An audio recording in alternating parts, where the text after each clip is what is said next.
welcome back to the Tickets Toward Success podcast. I'm your host, Tucker Nunnikova, and I want to thank you for tuning in today. If you're new here, we talk about health, fitness, finance, and the mindset needed to thrive in all areas of life here on the podcast. For today's episode, we are covering a topic that affects nearly every aspect of your health, and you may be aware of it and you may not be. It's often overlooked, and it's your gut health. It's very, very important. So if you're constantly feeling bloated, tired, sluggish, your gut might actually be the culprit. The good news is that you can fix it. Throughout today's episode, we're going to talk about why gut health is essential for total body wellness. We're going to discuss some common signs of poor digestion and gut dysfunction. We're also going to talk about actionable tips to heal your gut naturally. And we're also going to discuss how fasting can support gut repair. And then I'm going to share some personal habits of mine that I've adopted to improve my digestion over the past 2 years. As a quick reminder, if you do enjoy this episode, be sure to subscribe, leave a review, and share it with someone who you think might benefit from today's episode or any other episode that I post here on the podcast. And if you could, leave a comment down below and let me know what you thought of today's episode. And I would love to hear your feedback so I can implement that into future episodes. My goal is to reach as many people as possible here in 2025, so I'd greatly appreciate you sharing it. And with that being said, let's jump into today's episode. And let's start with why gut health matters, and it probably matters more than you think it does. I know when I was new to learning about health and trying to figure out what exactly to put into my body and how to heal my body naturally, I had no idea about gut health and how important it actually was. And a lot of people refer to the gut as the second brain, and that is due to its deep connection that it has with our nervous system and the gut-brain axis. Let's talk about a few of those nervous systems. I went in, I did a little bit of research for today's episode to make sure that all of my information was accurate. If I do pronounce some of these larger terms incorrectly, I apologize in advance.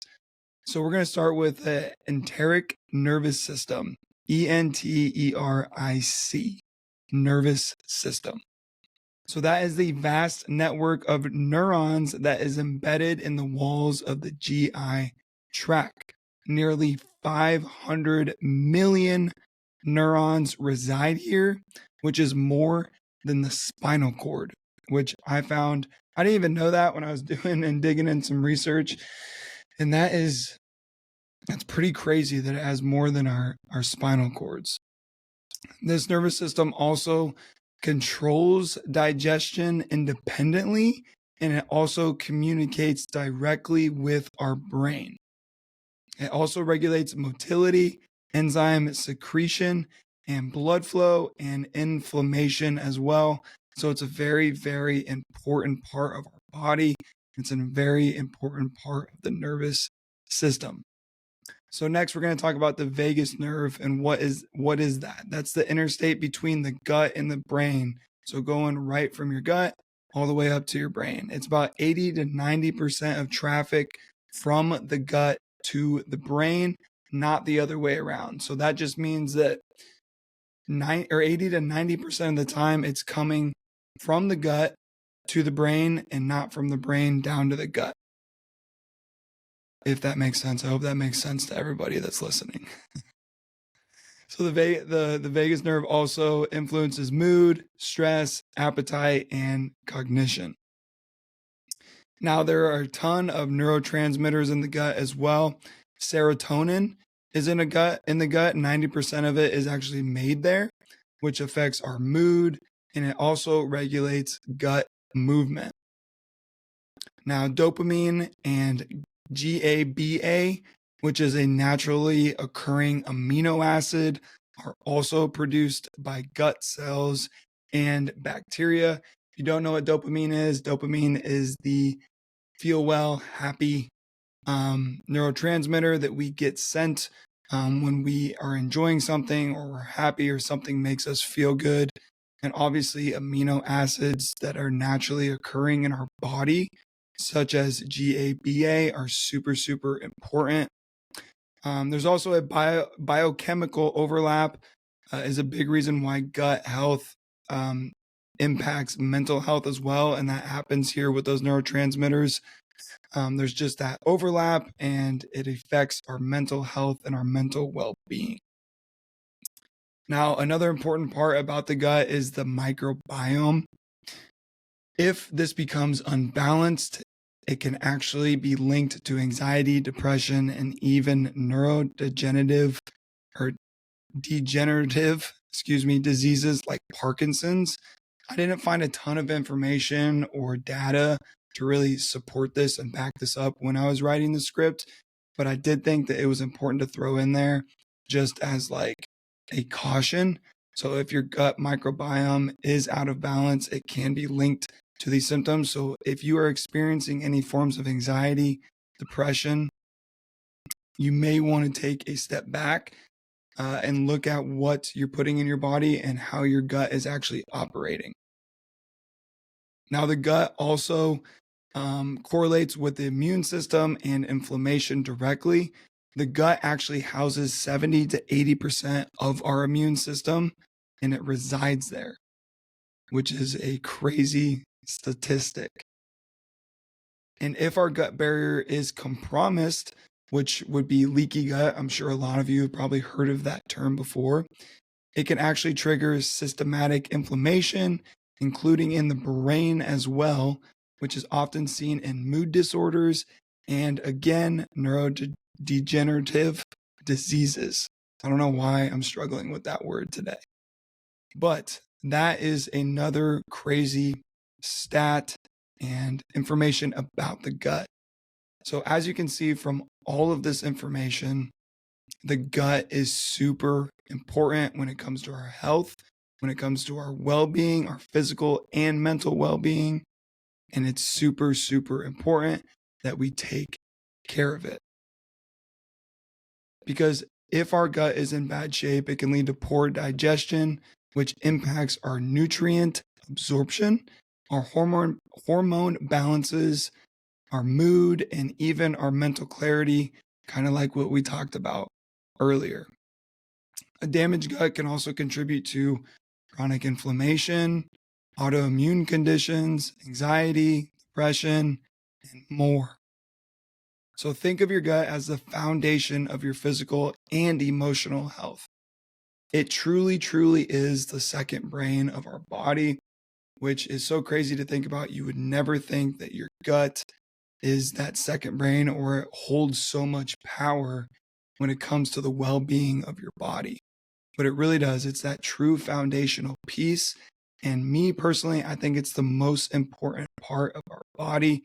And we have to make sure that we are taking care of it every single day in order to live longer, to live healthier, and to have a better quality of life. Now, there are a few signs to know if your gut is out of balance. And a few of those symptoms could be bloating, could be frequent gas. Now, gas is a normal it's a normal thing when it comes to humans, right? It's something that's always going to be there, but if it's frequent, if it's a lot, that could be a symptom that your gut is out of balance. Constipation and diarrhea is another one. Food sensitivities, brain fog, fatigue, skin issues like acne or eczema, frequent colds or immune issues. These are all warning signs that your body is not processing or absorbing nutrients efficiently. I can speak to a few of these. I know before I started animal-based and whole foods eating and focusing on my gut health, I had worse acne. I had a worse immune system for sure. I was always sick with frequent colds and immune issues. Definitely had bloating, and I also had a lot of food sensitivities, which I still do. I definitely have a food sensitivity to gluten if I eat too much of it, but I would say that my food sensitivities were on a higher level before I started focusing on my gut. Whereas now I can enjoy some forms of gluten, like if I go out to eat and have pizza or pasta, I can enjoy that and not have those symptoms or those food sensitivity symptoms. But before, when my gut was imbalanced, I would experience some really bad symptoms when I had those food sensitivities, like stomach pain, constipation, and a bunch of other symptoms that just weren't fun at all to have. So if you're experiencing some of these, it's definitely a good idea to maybe look at what you're eating, maybe do some of your own research about how you can start to heal your gut naturally and how you can get it back to balanced and have a healthy gut. So we're actually going to discuss here now the 5 steps to begin healing your gut naturally. The first one is going to be eliminate trigger foods. So that's going to start by cutting out processed foods, processed sugars, refined carbs, and seed oils. Whether you're a believer or not, I promise that if you cut out seed oils such as grapeseed oil, canola oil, soybean oil, sunflower oil, if you cut those out, your gut and your health will improve drastically. You'll also have to start eliminating processed dairy and gluten, which are very, very common gut irritants for some to most people. I don't have any problems with dairy unless if it's really heavily processed dairy. If I have a lot of processed ice cream, for those of you that know me, I love ice cream. It's my favorite food on the entire planet, and I will never stop enjoying a unhealthy ice cream every now and then. But if I have it frequently, I do experience symptoms where I feel sluggish, tired, I have stomach pains, and I just don't feel well after having that processed dairy. Now, regular dairy or unprocessed dairy, I do fine with. Gluten is another common one for me, and I'm sure it is for a lot of people. I know a lot of people that struggle with gluten. But if you can get your gut balanced correctly, you can still enjoy and have gluten every now and then.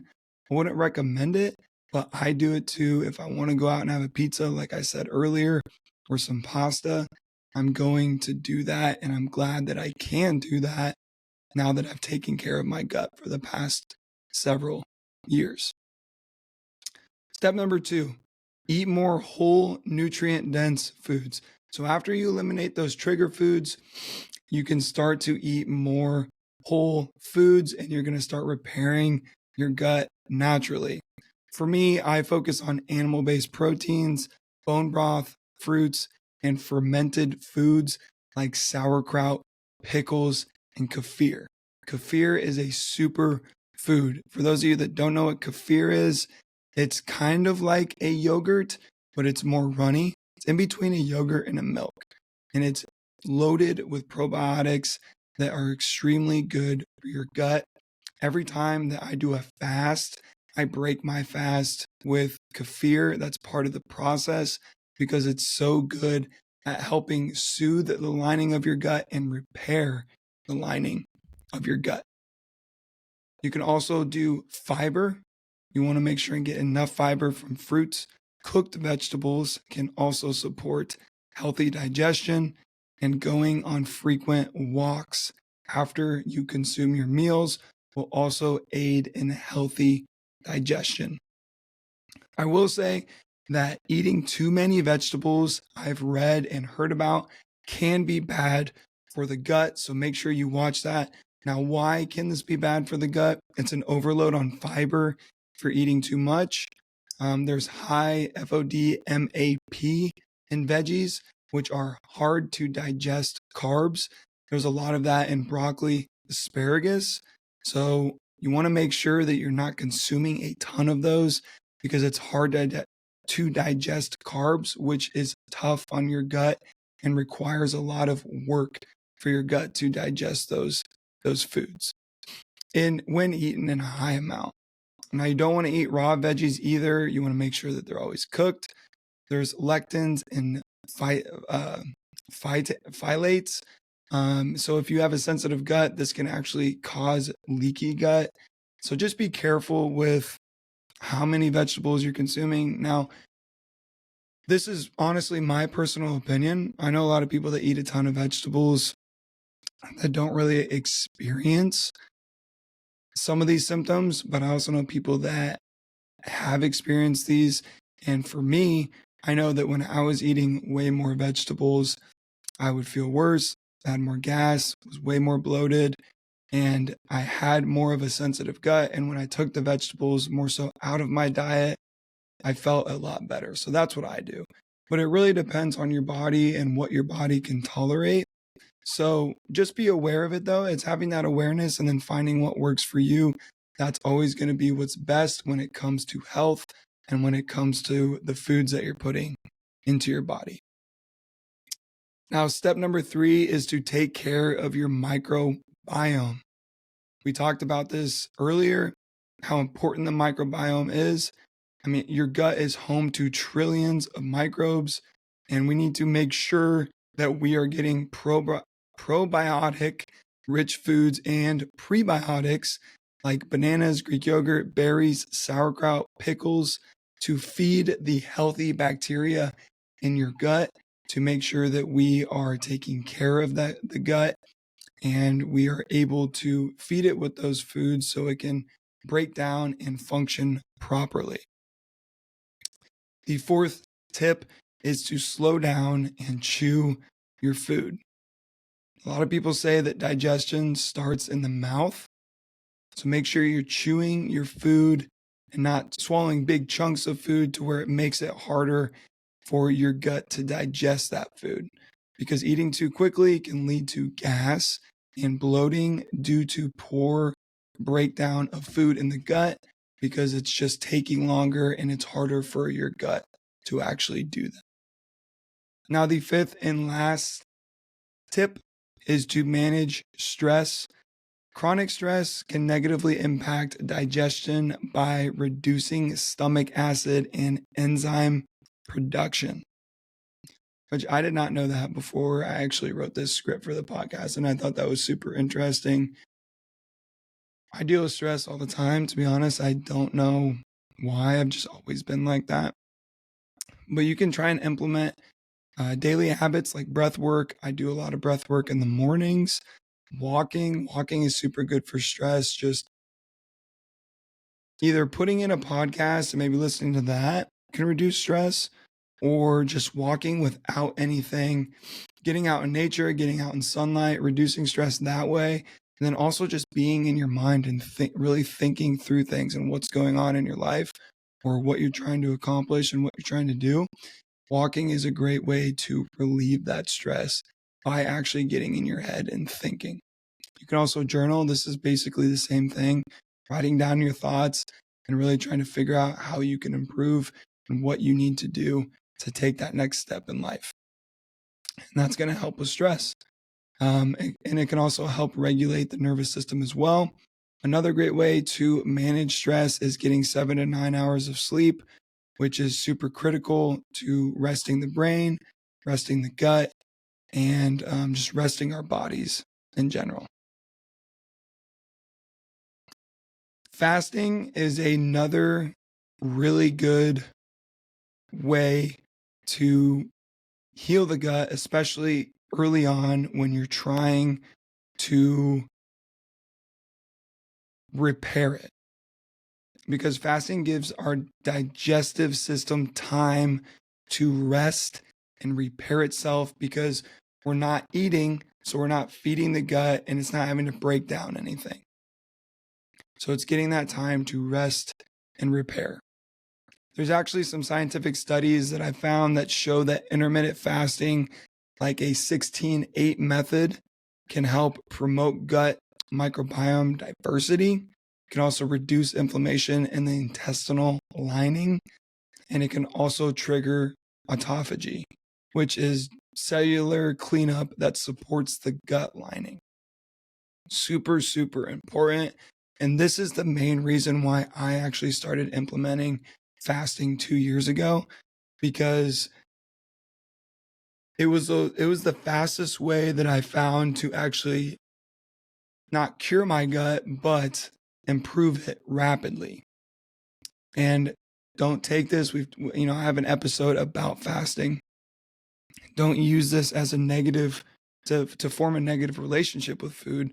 But if you're looking to heal your gut, implementing a 16-8 method, which is where your last meal is at 8 p.m. at night and you don't eat until 12 p.m. the next day. That would be like a 16-8 method. But that's really going to help prepare your gut while you're still able to eat throughout the day. Now, I do longer fasting periods, which is 24 to 72 hours. My last one I did was at the end of February, and that was a 72-hour fast. I do those a few times a year. It offers some deeper healing, not only in your gut, but also mentally. It gives a lot of mental clarity as well. Just know, though, that I have definitely learned this. I tried to do a 72-hour fast back in October of 2024, and I did not complete it because on the second day, I got the shakes really bad, and I was about to pass out, basically, is what happened. And it was right after I did my half marathon, so I think I was still just low on fuel, and I shouldn't have did it right after. But just approach these fasts with caution.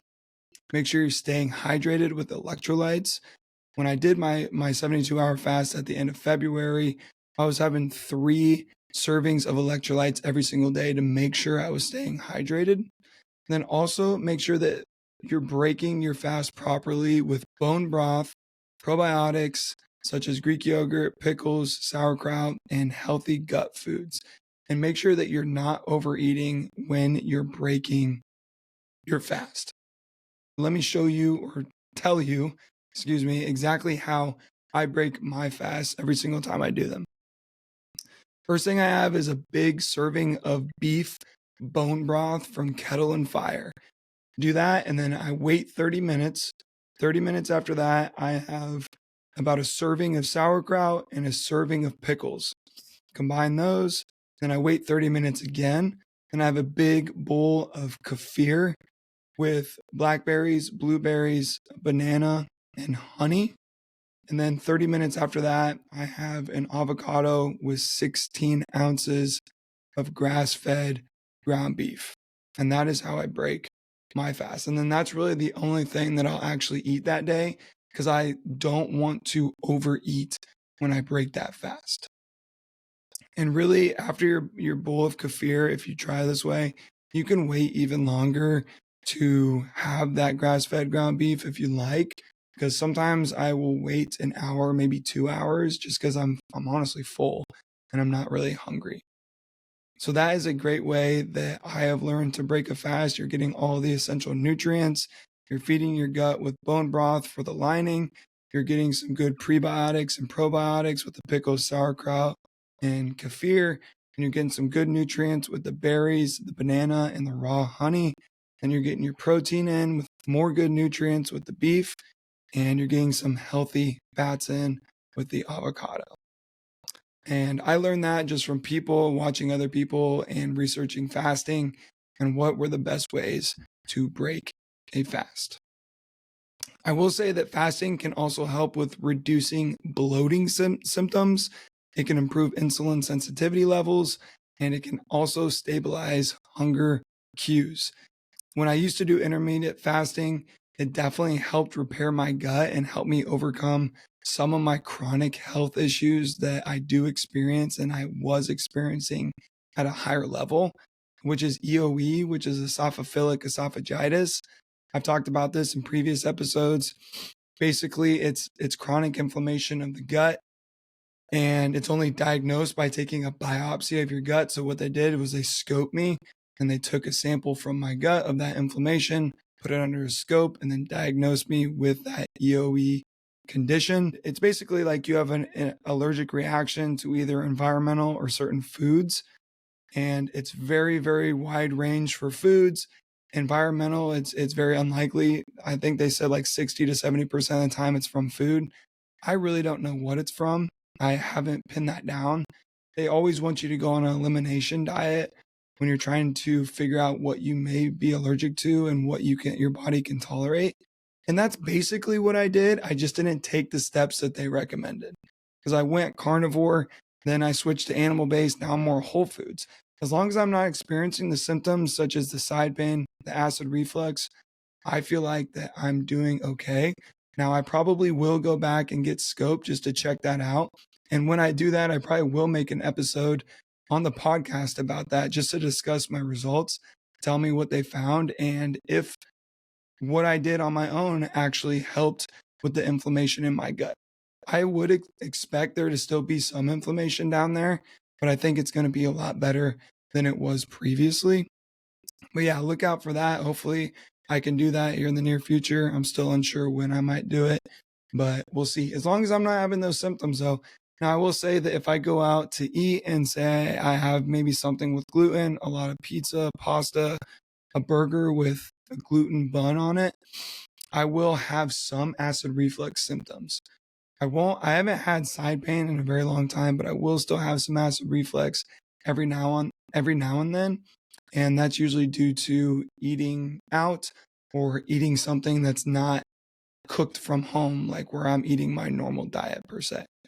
But that is what I have, esophageal esophagitis. And I used to do intermittent fasting, and it definitely helped repair my gut and help me overcome some of those terrible, terrible symptoms that I was experiencing with the EOE. So that's just an example. That's my personal example of how it helped me. I hope that you could try and implement it if you're experiencing something with your own health. And if you could implement that, and I hope that it will work for you. It works for a lot of people. Some people it doesn't work for. You just have to try it because you never know until you actually try that. Okay, so I actually want to discuss my personal gut health practices. So these are all things that I really try to focus on to make sure that I'm keeping my gut healthy and that I'm getting essential nutrients into my body that's going to essentially help with gut health as well. So I focus on whole foods, animal-based diet with those fermented foods and seasonal fruits. I'm like 95% animal-based most of the time, but I do incorporate some whole food options such as healthy breads because I like to have toast in the morning when I have eggs, or I just enjoy toast with honey on it. It's one of my favorite things to eat, especially to get some carbs in before a workout or maybe before a run. So that is something. I also do sweet potatoes. I don't really like to classify it anymore. I just like to say that I'm aware of my health. I'm aware what I put in my body, whether that's I'm putting good food in my body or bad food. When I go out to eat and I get a dessert like a cheesecake or something, I don't feel bad about it because I'm aware that I'm doing that, and I know what maybe some of the consequences of that might be. But I also know that I'm planning around that to make sure that I can fit that in to that day's eating. So I'm not overeating and I'm sticking to what I'm trying to accomplish when it comes to fitness and physique and all that things. But I'm starting to get a little bit off topic for this episode. We'll talk about that later on. I also try to avoid processed snacks as much as possible, added sugars and seed oils as much as possible. But please understand, I feel like I'm pretty open about this. I'm not perfect at all. I enjoy going out to eat still. I enjoy the occasional treat, the occasional sweet treat. I enjoy experiences with friends and family where we're going out to eat. I might get something that has some seed oils in it. I might get a dessert that has some sugar in it. I might get a cocktail that has alcohol in it. And if I get an old fashioned, it might have some simple syrup in it as well. But those are experiences that I want to have in my life still. You don't have to be perfect to be healthy. You just have to be aware of what you're doing and making sure that even though you do that, that you're still making time and putting in the work that you're able to go out and do those things. Because I believe also once you are disciplined with healing your gut, you can eventually be able to have those moments and those experiences of eating maybe unhealthy foods every once in a while. And I think that's perfectly okay. A lot of people are always, they're either A, no, you can't have anything because you only have one life, you get one body, you have to eat perfect all the time. And then there's other people that just don't care what they're putting in their body. I like to put myself in between because, like the people in group A say, you only get one life, right? So I'm going to enjoy a freaking ice cream every now and then, man. I make homemade ice cream that's animal based and healthy, and I will enjoy that. But there's also times on special occasions or maybe holidays where I'm going to have an unhealthy ice cream. I'm going to have a slice of pie. I'm going to have a cheesecake when I go out to eat. I'm going to have a pizza. I'm going to have pasta, whatever it may be. I'm still going to enjoy those things. I don't do it often, but I do still do it, and I do still enjoy my life while I'm here. And I think that's super important. Don't get caught up with all these people on social media trying to tell you that you have to do this and you have to be perfect all the time. That's not something you have to do to be healthy. On my social media, yes, I spread being healthy, eating healthy foods 95% of the time because I think it's super critical to A, being healthy, hitting fitness goals, and then also just having mental clarity in your life and having awareness and being able to have that discipline to where you can accomplish your goals and lose weight or lose body fat and have the life that you want to live. And it all starts with being healthy, and that starts with nutrition.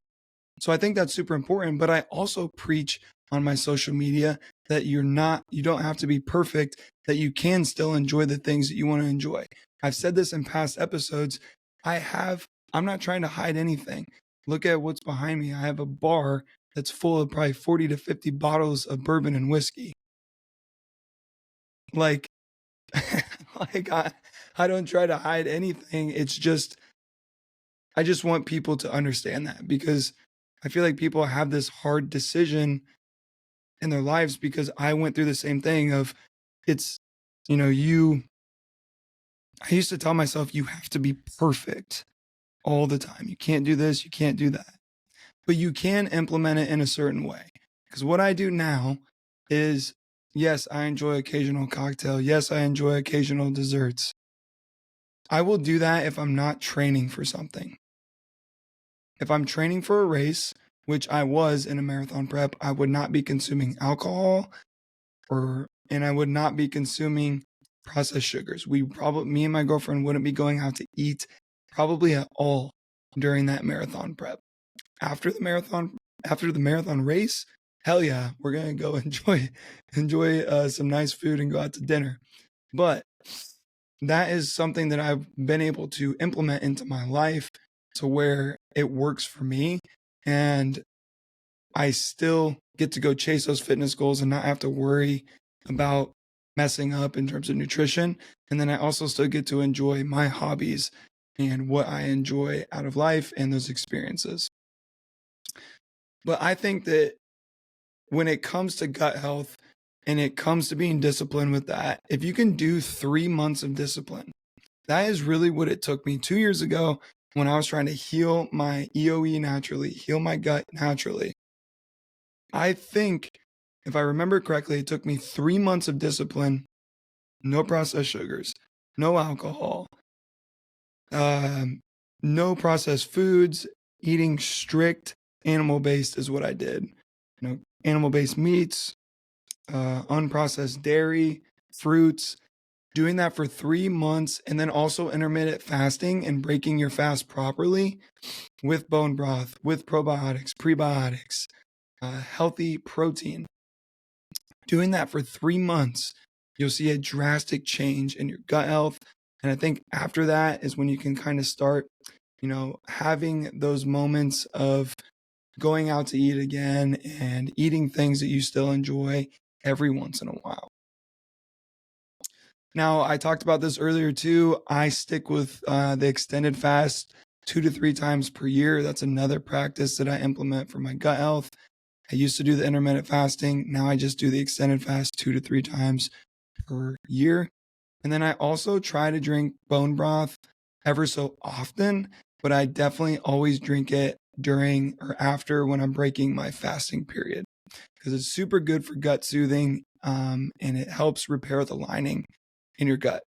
I also always try to stay hydrated with electrolytes. I always have 1 serving of electrolytes every single day, sometimes 2, depending on what activities I have going that day. And I make a point to eat slowly and mindfully. That way I'm chewing my food and it's easier for my gut to digest. Another thing is not eating too late at night. I'm bad about this just with my schedule right now because I go to the gym after work. Let's say I get home from work at 5:30, go to the gym, get home at 7:30, depending on what I'm doing at the gym that night. And then I have to make dinner usually. And then I'm not done eating till 9. I stay up till 11. It only gives me 2 hours for my food to digest, which ideally, if I could, I would eat dinner as soon as I got home from work and then let that food digest until I went to bed later that night, because it affects our sleep. It affects our rest if our body is still trying to digest food while we're sleeping. It's not able to recover the rest of our body. So we want to make sure that we're eating 3-4 hours maybe before we actually go to sleep. That's just really going to help that digestion, and it's going to help recovery and help you get some more quality rest at night, which is also essential for having a healthy gut and recovering for fitness goals or whatever, just health in general, right? So those are some of the practices that I personally use just to make sure that I'm staying up to date and up with my gut health every single year. Remember that your gut health is more than just a digestive machine. It really is the control center for energy, your focus, your mood, and our long-term health. Like I said at the beginning, it's easy to overlook gut health. But healing doesn't require perfection. It just requires constant action, constant awareness. So if we can start small, if we can remove junk and processed foods, if we can eat with purpose and cook with purpose, and also fast when appropriate, if we can prioritize sleep, reduce stress, then give your body time to respond. The truth is, you can't perform at your highest level if your foundation is cracked. And the foundation of our health is our gut. So take ownership. Rebuild from the inside out. Because when our gut is strong, everything else seems to fall into place. Let this be the season where you stop normalizing fatigue, bloating, brain fog, and unhealthy habits and start demanding more from your body, your habits, your health.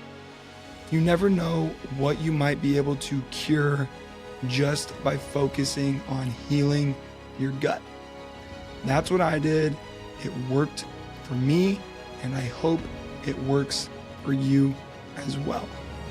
I want to thank everyone for tuning in today to this episode of the Tickets Towards Success podcast. Keep collecting tickets every single day and keep striving to be better than you were the day before. I will see everyone in the next episode.